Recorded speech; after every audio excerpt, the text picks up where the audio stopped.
soliti giornalisti hanno stancato. È tempo che siano i giocatori a raccontare le proprie prodezze. Ecco a voi Ligorna-Lecco con la voce dei veri protagonisti. Allora, Annunzio, sei pronto? Sì. Ok, vai, cominciamo. Parte forte il Lecco all'11° con Fall, che si coordina ma spara lato. Più pathos, metteci più pathos, più voglia. Parte forte il Lecco all'11° con Fall, che si coordina ma spara lato. Fantastico. Al 21° palla al gol per Ligorna, ma sfera per Menegazzo. Riparti, vai. Al 21° palla gol per il Ligorna, sfera per Menegazzo che si decendra e lascia partire il tiro, ma Safarikas si salva.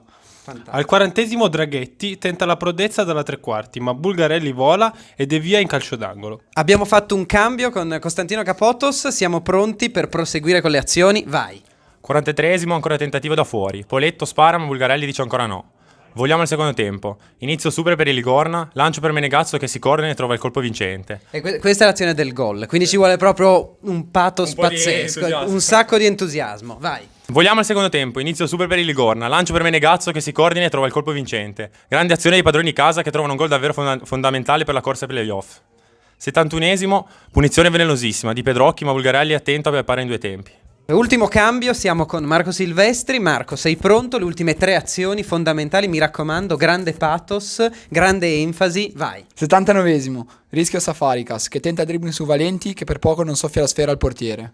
89esimo, punizione Ligorna, parte Miello e la palla sfila lato di pochissimo.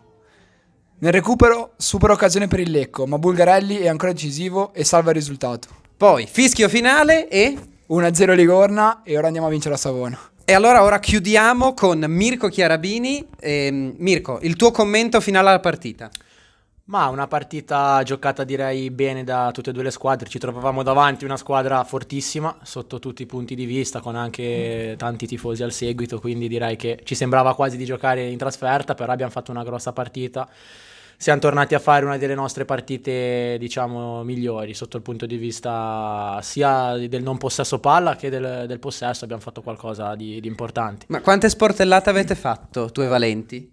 Oggi è stata dura, Oggi è stata dura, anche perché i loro centrali dietro non mollavano un pallone. Quindi c'è stato da picchiarsi in senso buono e anche da fare giocate tecniche, diciamo. Prossima partita, Savona. La prossima partita a Savona sarà un'altra battaglia. Andremo là per fare la nostra solita partita, grande corsa, grande determinazione, grande tecnica e vedremo poi chi vincerà andrà ai playoff. Ci credi ai playoff? Sì, assolutamente, assolutamente.